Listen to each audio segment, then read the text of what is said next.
Great. We're going to get started now. Kevin, take it away.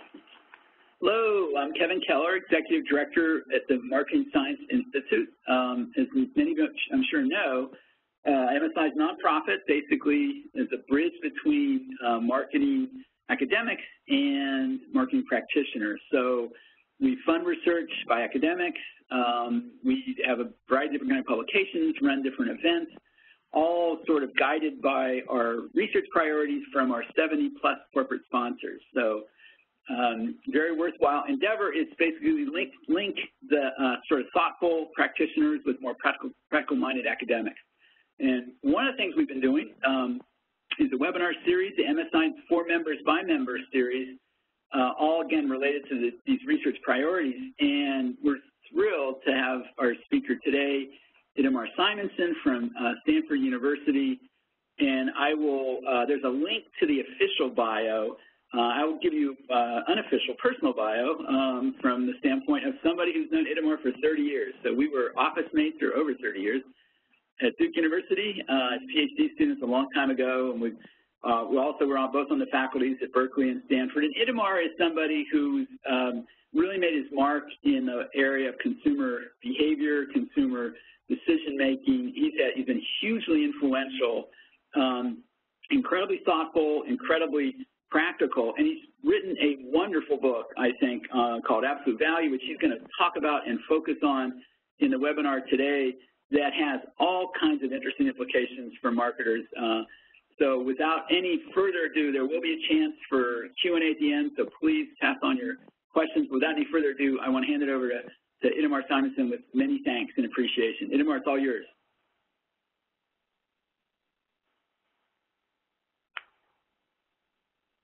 In the age of nearly perfect information. But before we get there, let's take a minute to review what we used to believe about consumers. In the beginning, the assumption was that consumers are generally rational, but they often can't tell the quality of things, so marketers could influence them through advertising, branding, loyalty building, and other tools covered in the marketing textbook. Then, starting about 25, 30 years ago, it got more interesting. Studies presented evidence that consumers often make decisions that appeared irrational. That is, consumers were shown to often make inconsistent choices and be influenced by irrelevant factors. In fact, that was the main area I studied during the first 20 years of my career. Here is an article. Okay, so I was going to tell you about an article that I published in the New York Times back in '94, and I think that the title of the article tells you what it was about and who I thought was in control. Let me just give you a couple of illustrations of the effects that led to the conclusion that shoppers' behavior was so easily susceptible to influence, and particularly to irrational behavior. So in one test, a group of consumers was asked to choose between $6 and this pretty elegant cross pen. By the way, most consumers chose the $6. A second group of consumers chose between $6, the same cross pen, and another pen, Schaefer, which most people consider much less attractive than the cross. Virtually no one chose the Schaefer, but compared to the first group, the choice share of cross significantly increased. What does that tell us? It tells us that consumers did not have a clear, if you will, absolute judgment of what's the value of cross pen to them, but they're very good at making comparisons and thinking to themselves that for the same $6, they can either get the cross pen or the Schaefer, and suddenly the cross looks like a bargain. This is an example of relative decision-making, where you are basing your choices not on the absolute value of things, but relative to other things you happen to see. Now, at the time that I was running these studies, I was talking to marketing managers, and some of them said that they had similar experiences. For example, the marketing VP at Williams-Sonoma, which at the time had a catalog, told me that they used to sell one bread maker for $279. Then they decided to offer a second bread maker. It cost $426, which is about 55% more expensive. And then he said that to their surprise, that while they didn't sell many of the more expensive ones, they doubled the sales of the less expensive one, the one that they had previously. Again, this is consistent with this notion that consumers used to judge products relative to other things.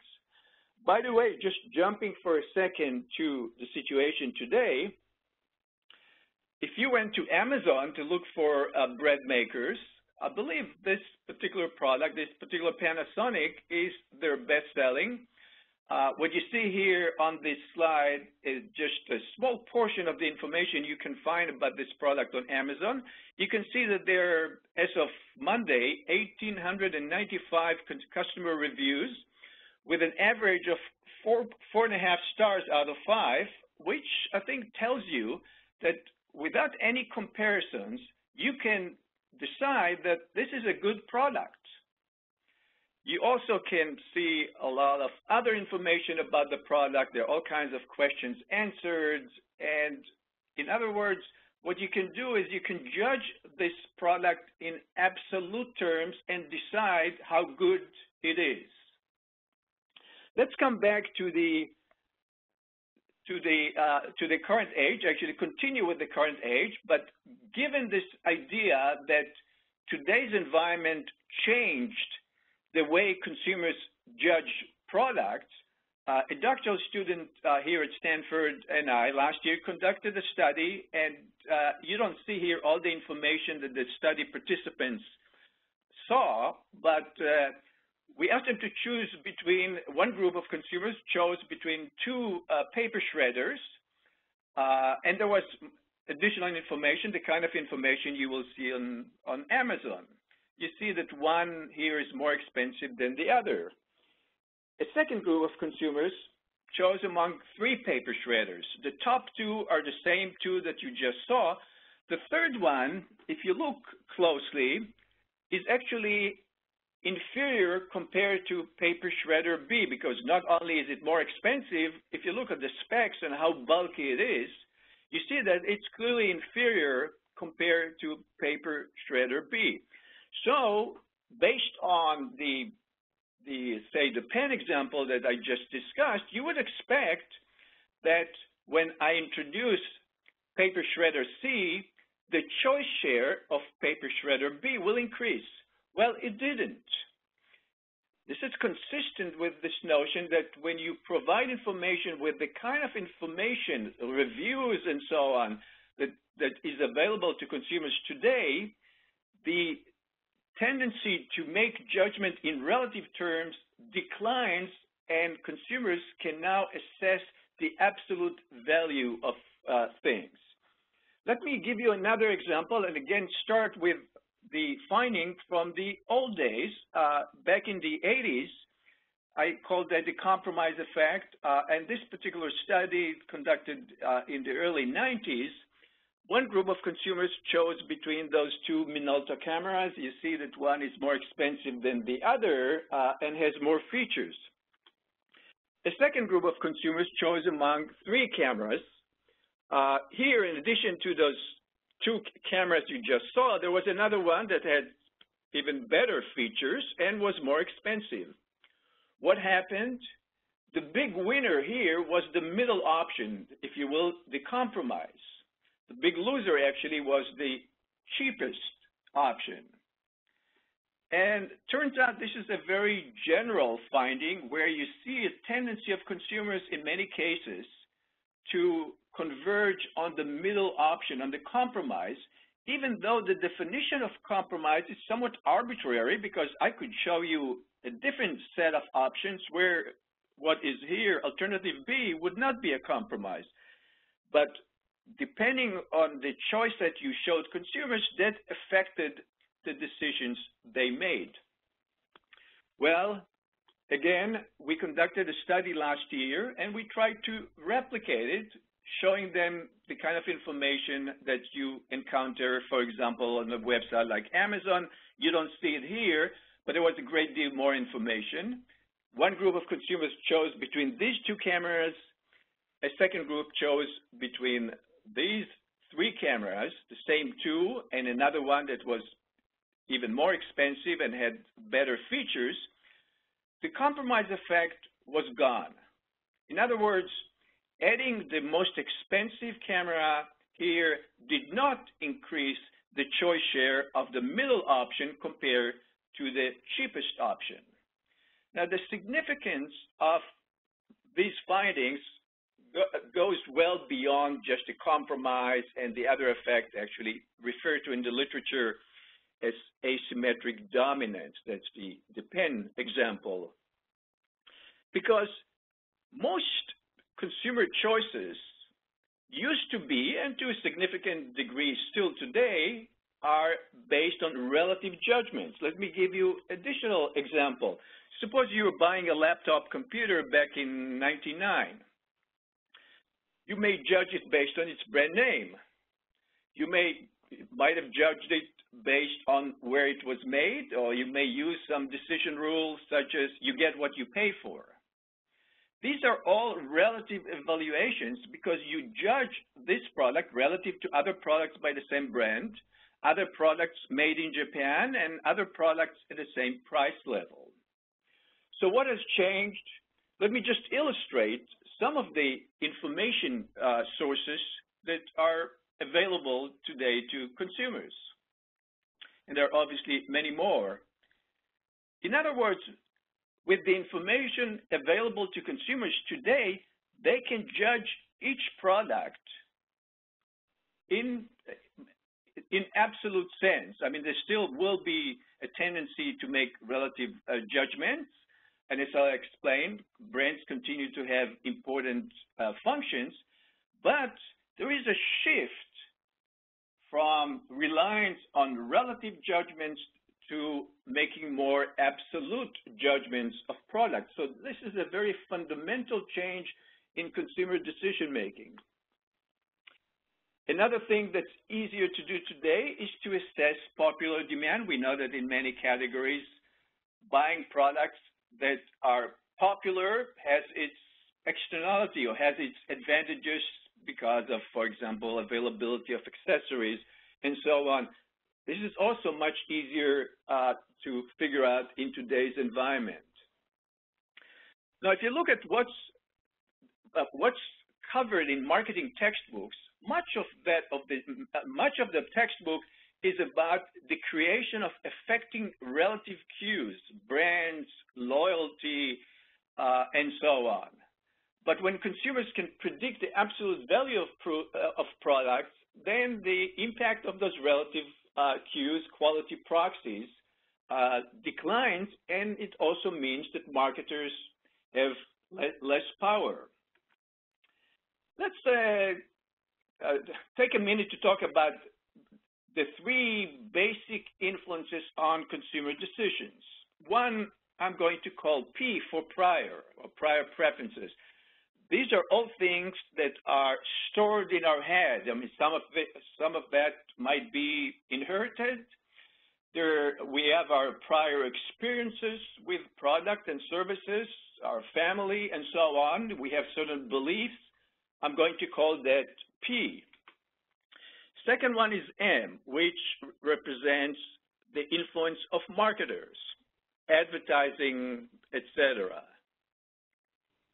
And the third factor is O for other people, which would include experts, other consumers. I would also include here various information services. So if you want a summary of the biggest change that has happened, it's a shift from M to O. M, marketer, becomes less important. O becomes more important. I would argue, and we wouldn't go into that here, that O probably also comes to some degree at the expense of P. In other words, when you are exposed to a great deal of information from others that is very current and relevant, then your tendency to rely on your prior beliefs will also decline. Now, obviously, the degree to which there has been a shift from M to O depends on various factors. It does not apply to all products, and it varies across product categories. So there are some categories where, for example, consumers do not bother to check reviews, or they buy them on the basis of status and so on. In that case, O remains not particularly important. On the other hand, we have products where O plays a key role. What you see here is what Emmanuel Rosen and I call the O continuum. Now, it also varies, the degree to which O plays a key role also varies across consumer segments. It also varies across context. For example, if you make the purchase decision at the store, then marketer-controlled variables such as putting a product at eye level and so on, that remains important. If you decide on which product you want to buy at home when you're, for example, checking websites such as Amazon, then chances are that O will play a key role, because whether you like it or not, when you go to a website like Amazon, you are looking at reviews. Now, the rest of my talk will focus on the O-dependent side of the continuum. And I'll talk about 5 basic principles of marketing, of fundamentals of marketing, branding, loyalty. I'll mention slightly this notion of irrationality, positioning, targeting, and persuasion, and finally, market research. Let's start with brands, and arguably brands have been the most powerful quality proxies. And brands will remain strong. They have all kinds of other functions beyond signaling quality, such as awareness, status, and so on. So these other functions will not be changed.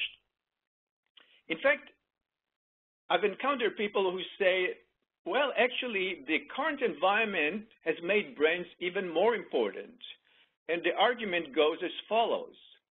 The notion is that because there is so much information out there, it creates an information overload, and just consumers cannot handle it. So what do? They use a rule of thumb or a shortcut. They just go by brand. But this argument really oversimplifies the situation, because it assumes that consumers have 2 extreme choices: either process all or most of the information out there, or process none and just go by brands. In reality, consumers have many intermediate solutions that give them a great deal of information without spending too much time, or what we call cognitive capacity. Let me give you an example from the restaurant industry. One of the main advantages of chain restaurants has been that you know what you get regardless of location. That obviously was a disadvantage of independent restaurants. Now let's take a look at a typical independent restaurant. This one happens to be Restaurant Machiavelli from Seattle. And this page is from Yelp. And you see that without a great deal of effort, you get a great deal of information about that particular restaurant, and there are all kinds of pictures of various food options that you have. You have the reviews, you can make reservations, and so on.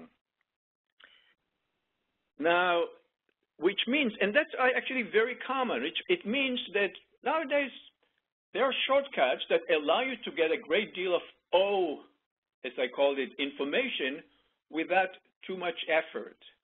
Indeed, it's interesting. There was a study by Michael Luca who looked at the impact of Yelp in Seattle.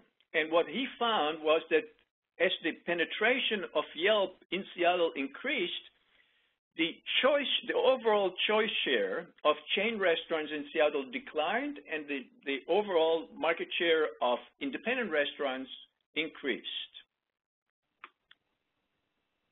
Let me just say a quick word about, given that I'm making a big deal out of reviews, and some of you may be thinking that, well, we know a lot about fake reviews, and fair enough.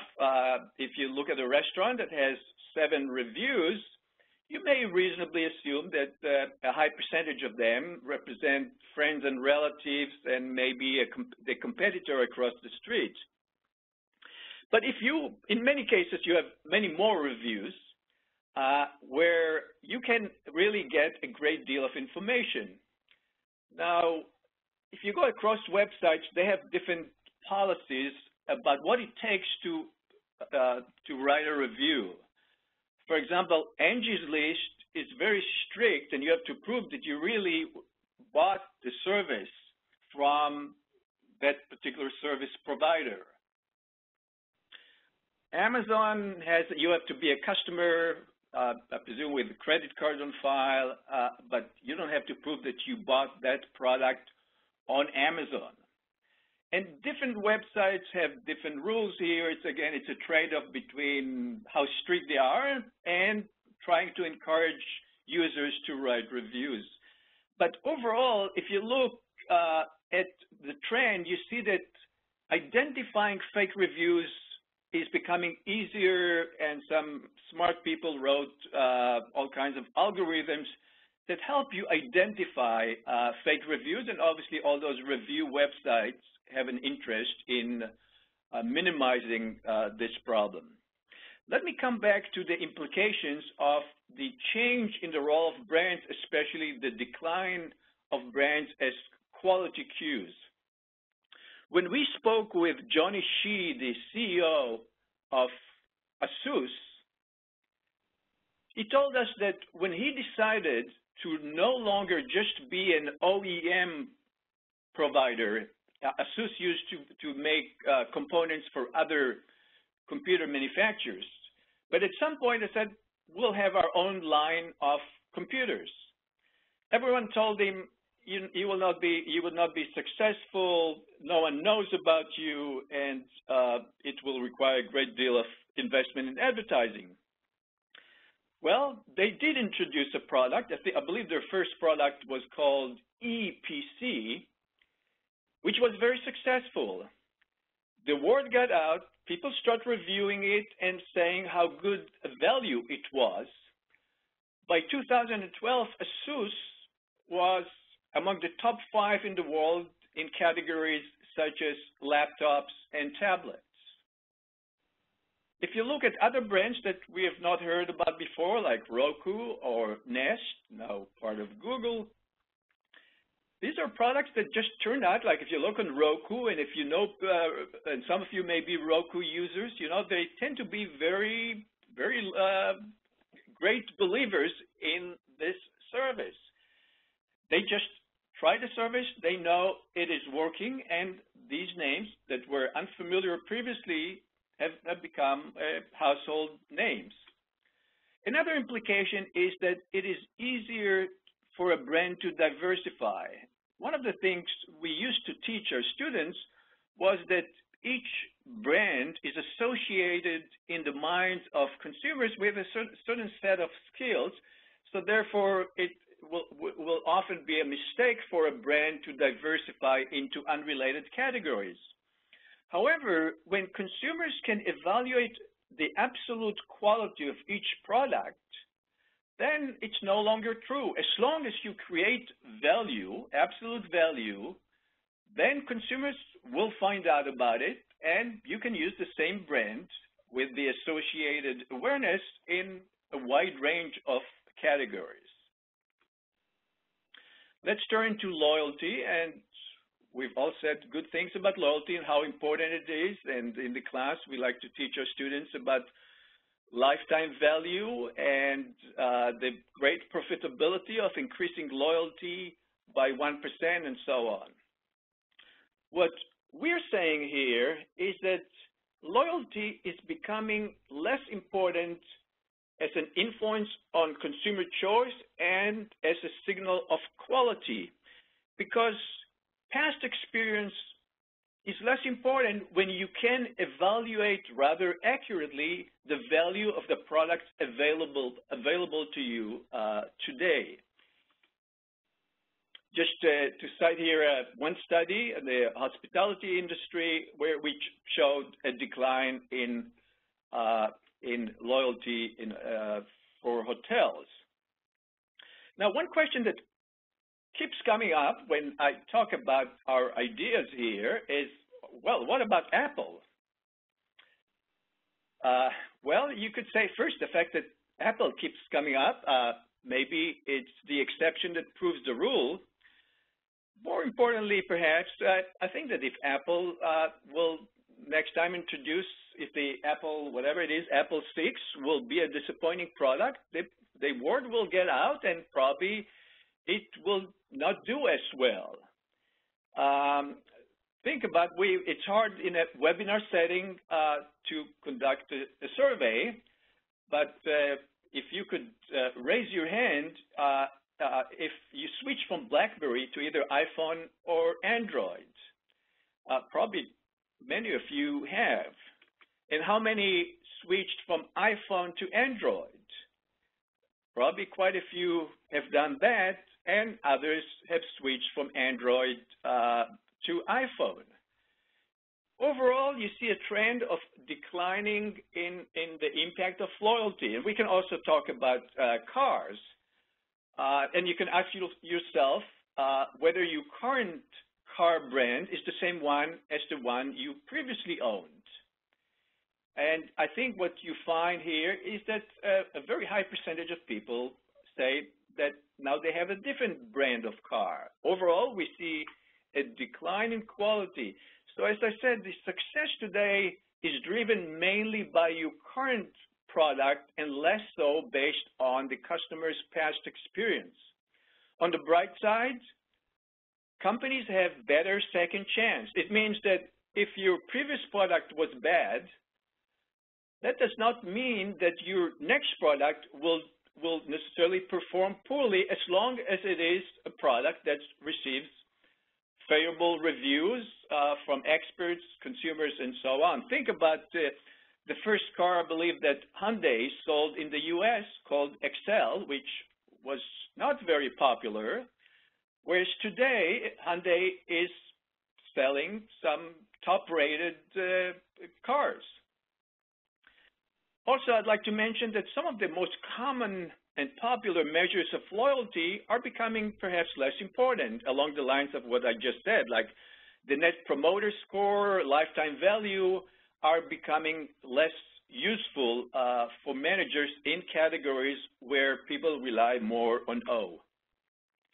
Let's talk about positioning, targeting, and persuasion. And if you've ever taken a marketing class or taught a marketing class, you already know that, as we tell our students, positioning is a critical decision. It's the foundation of the other components of the marketing strategy.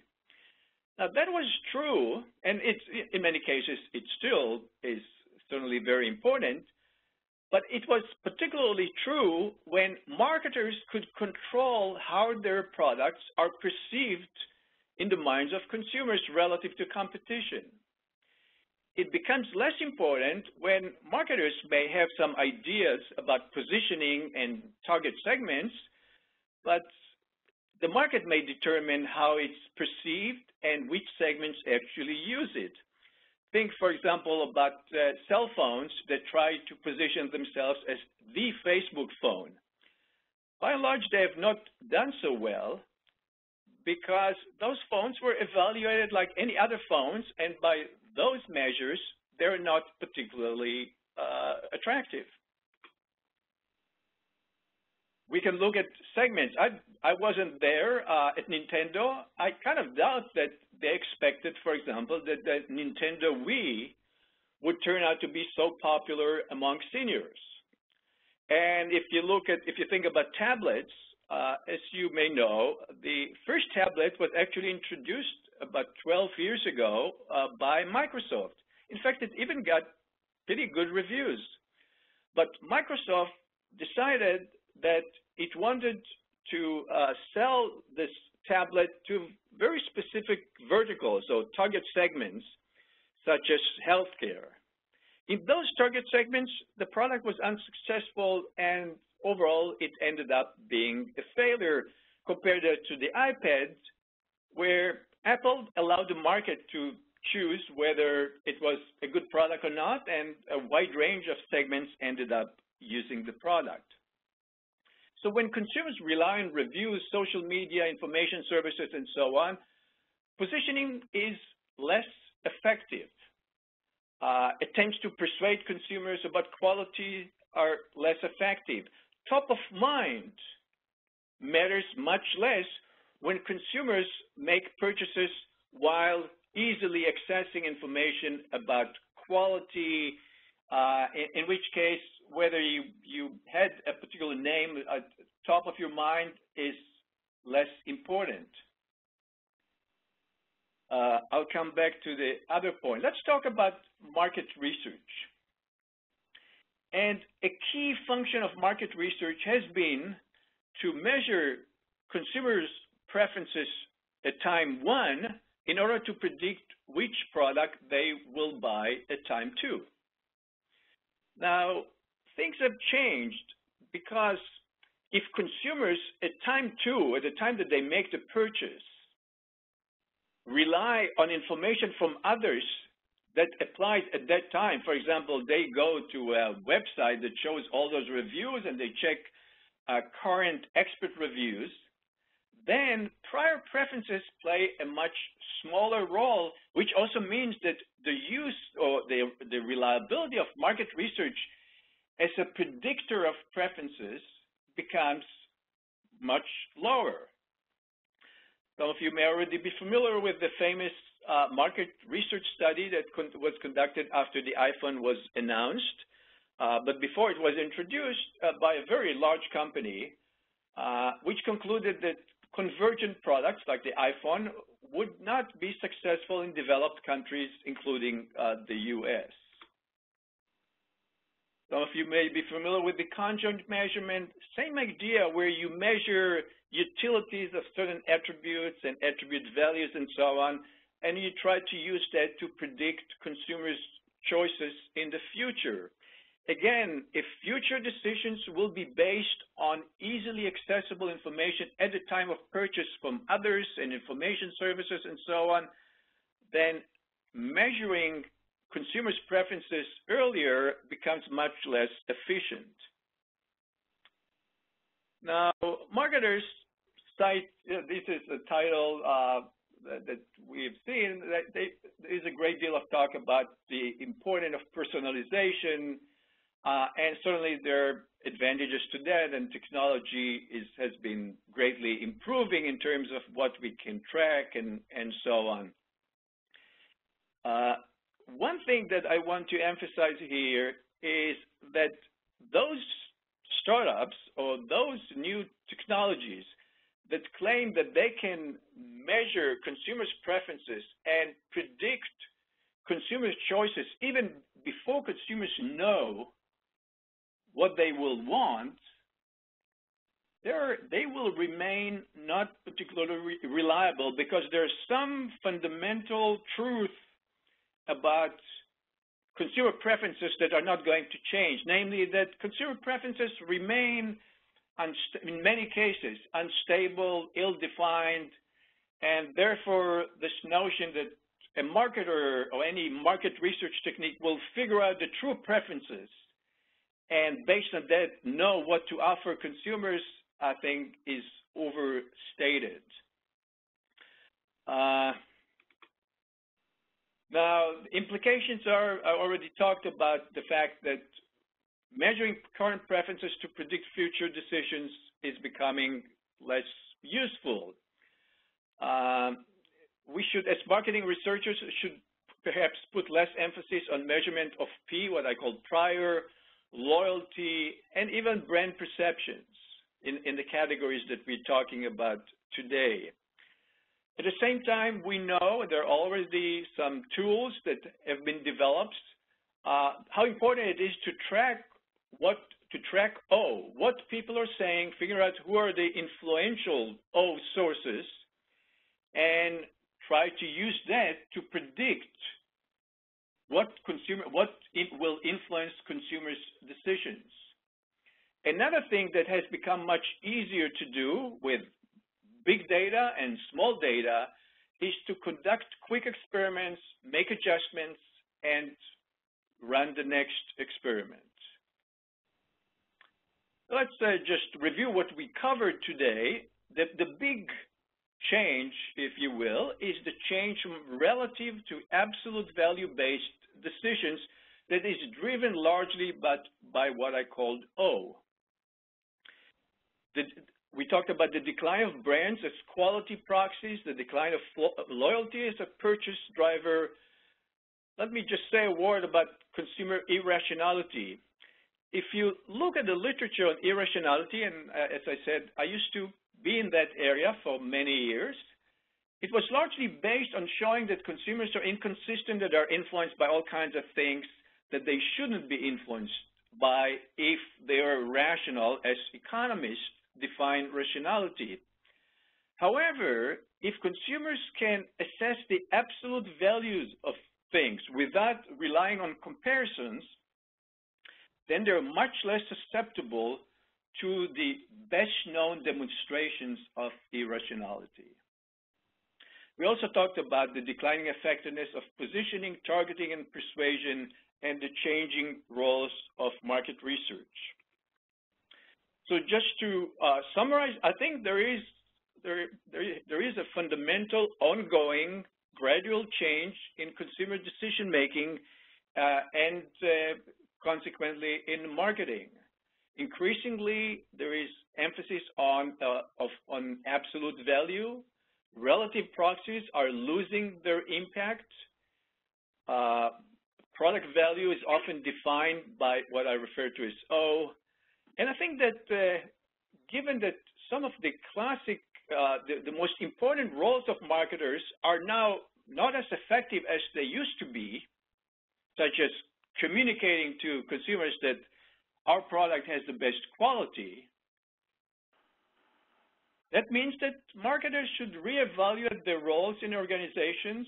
Perhaps we'll see a trend, which I think we already see, where some of the marketing functions are becoming more quantitative, perhaps allowing marketers to track consumers, to track what others are saying, and try to use that to influence consumers in ethical ways. Let me conclude here. That's great, Itamar. Thanks so much. That's a terrific job. It's such a provocative book and set of ideas that you have, and I think you've highlighted some of them. I want to again put a plug in for your the book itself, Absolute Value, what it has to say, and it's got other things there that are really interesting. You talk about couch surfing and why you think there's going to be more rational, less emotional thinking. So it's very provocative, and so I think it's wonderful to share that. And we do have time for some questions. I want to let people know they can put their, send your questions through chat, and that way we can see them. We've got a couple, but I would love to see some more because I think we have some time. The one thing actually, Itamar, I think that would be helpful for people, you talked about the O continuum, and you focused on the O dependent, and so a lot of what you talked about was particularly important or relevant to them.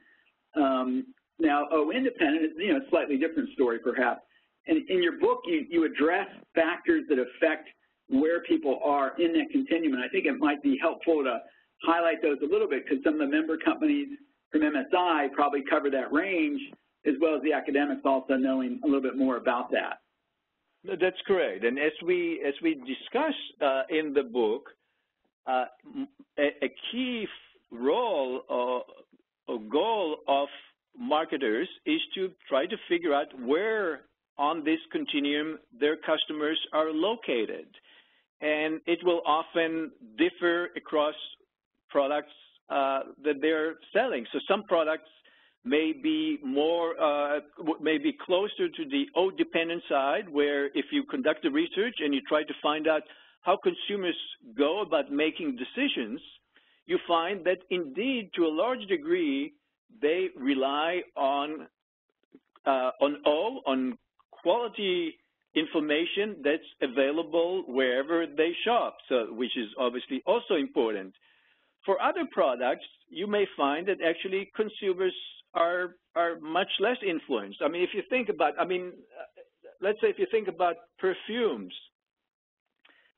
actually, if you go to Amazon, you'll find a surprising number of reviews of even taste-based products like perfumes, at least for those that are sold on such websites.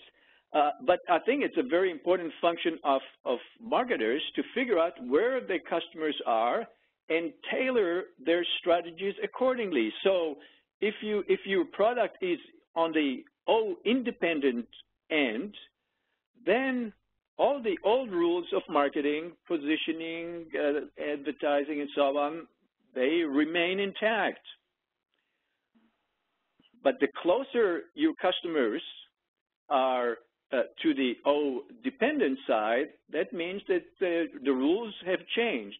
You may also conduct segmentation research where you find that different segments, for example, based on sophistication in a particular category, vary in terms of where they are located along this continuum.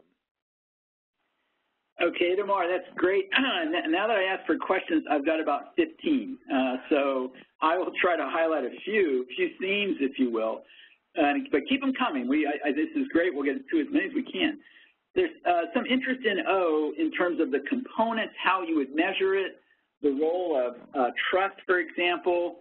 Can you speak a little bit to that aspect? Because that's the very practical side of how to break it down, if you will, and a component such as trust and how it sort of fits in. So are you referring to trust in reviews, trust in a brand, trust, what trust in all of?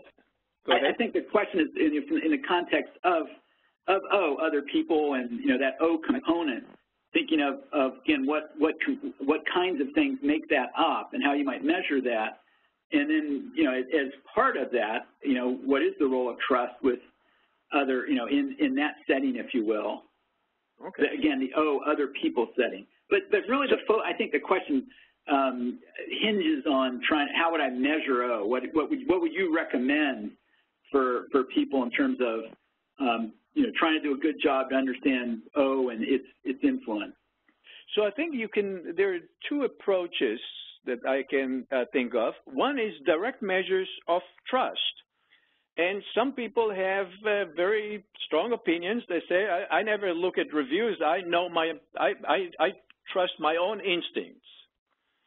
I think that's a declining segment of consumers, but I think it varies across categories. Obviously, if you look at matters of taste, you may encounter more people like that, and I think measuring trust of reviews, that seems like that should be relatively easy to do. And one of the things, if you have many reviews, you often can find people with a taste like you. So let's say I'm looking to buy headphones. Then let's say I don't care about the sound. I do care about how comfortable they are. Then I can find people who, like me, care more about comfort and identify those. So even for matters of taste, you often can find people like you and who presumably you would trust more. Again, that's very susceptible to even consumer surveys.